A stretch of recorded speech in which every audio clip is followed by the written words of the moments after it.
A'udzu billahi minasyaitonir rajim. Bismillahirrahmanirrahim. Allahumma sholli ala sayyidina Muhammad wa ala ali sayyidina Muhammad. La ilaha illallah Muhammadar Rasulullah. Subhanallah walhamdulillah wa la ilaha illallah Allahu akbar. Wa la haula wa la quwwata illa billahil aliyyil azim. Assalamualaikum warahmatullahi wabarakatuh.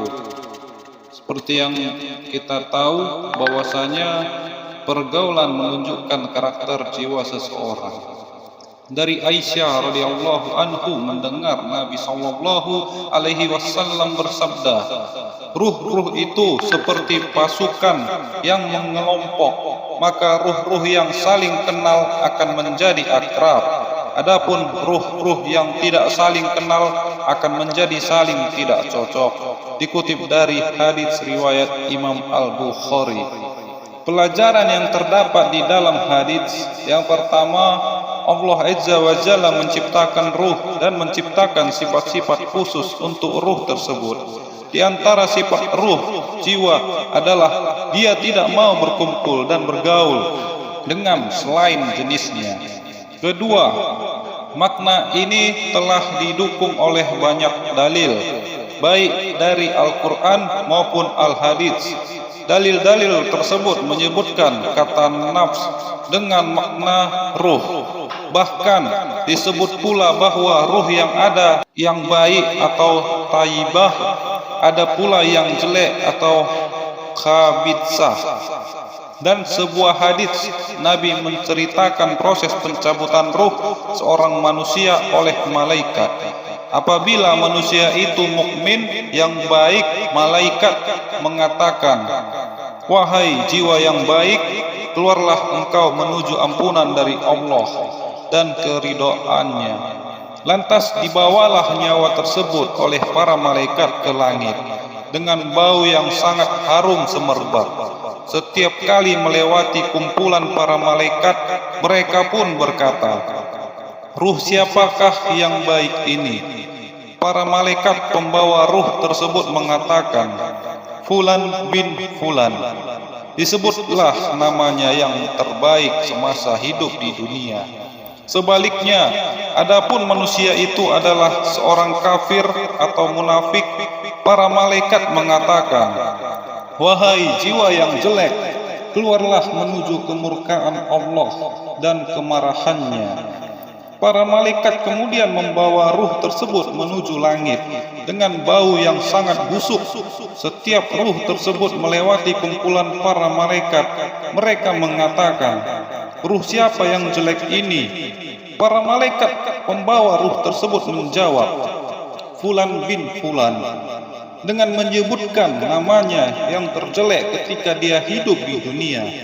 Demikianlah Nabi sallallahu alaihi wasallam menjelaskan adanya jiwa yang baik dan jiwa yang buruk. Yang ketiga, sebenarnya sangat mudah mengetahui seperti apa cerminan diri Anda. Cukup dengan melihat bersama siapa saja Anda sering bergaul. Seperti itulah cerminan diri Anda. Kenyataan ini telah dipaparkan oleh Rasulullah sallallahu alaihi wasallam.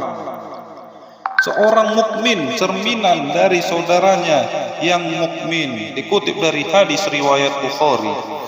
Keempat, kalau seorang biasa berkumpul dengan seorang yang hobinya berjudi, maka kurang lebih dia seperti itu juga. Begitu pula sebaliknya, kalau dia biasa berkumpul dengan orang yang rajin sholat berjamaah, maka kurang lebih dia seperti itu. Yang kelima, memilih teman yang baik adalah sesuatu yang tak bisa dianggap remeh. Karena itu Islam mengajarkan agar kita tak salah dalam memilihnya. Rasulullah sallallahu alaihi wasallam bersabda, seseorang itu tergantung pada agama temannya. Oleh karena itu, salah satu di antara kalian hendaknya memperhatikan siapa yang dia jadikan jadi teman. Dikutip dari hadis riwayat Abu Daud dan At-Tirmidzi. Yang keempat, Sudah dapat dipastikan bahwa seorang teman memiliki pengaruh yang sangat besar terhadap temannya. Teman bisa mempengaruhi agama, pandangan hidup, kebiasaan, dan sifat-sifat seseorang. Hadis yang berkaitan dengan Al-Quran. Yang pertama, hal ini dikatakan kepada yang bersangkutan manakala dia menjelang ajalnya, dan juga di saat hari kiamat. Sebagaimana para malaikat menyampaikan kepadanya berita gembira ini di saat ia menjelang ajalnya, dan di saat ia dibangkitkan dalam kuburnya. Hai jiwa yang tenang, kembalilah kepada Tuhanmu dengan hati yang puas, lagi diridhoinya. Maka masuklah ke dalam jamaah hamba-hambaku, dan masuklah ke dalam surgaku. Dikutip dari Quran surat Al-Fajr ayat 27 sampai dengan 30. Kedua, taat beribadah dan menjauhi perbuatan maksiat. Duduklah bersama orang-orang soleh yang selalu mengingat Allah SWT, yang bertahlil, mengucapkan la ilaha illallah, memuji, bertasbih, dan memohon kepadanya waktu pagi dan petang di antara hamba-hamba Allah, mengucapkan subhanallah, bertakbir, mengucapkan Allahu Akbar. Baik mereka itu orang-orang miskin atau orang-orang kaya, baik mereka itu orang-orang kuat maupun orang-orang yang lemah.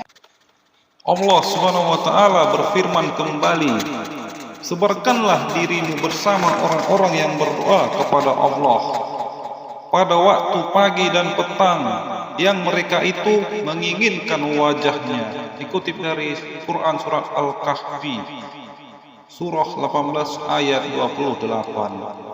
Ketiga, mempelajari sejarah manfaatnya sangat besar, dan ingat memahami dan mengenal kebaikan orang-orang yang solih, apalagi kebaikan Nabi besar Muhammad sallallahu alaihi wasallam, merupakan bagian dari upaya mewujudkan semangat kita meneladani sunnah Rasulullah sallallahu alaihi wasallam, yang ini jelas merupakan ciri-ciri yang beriman.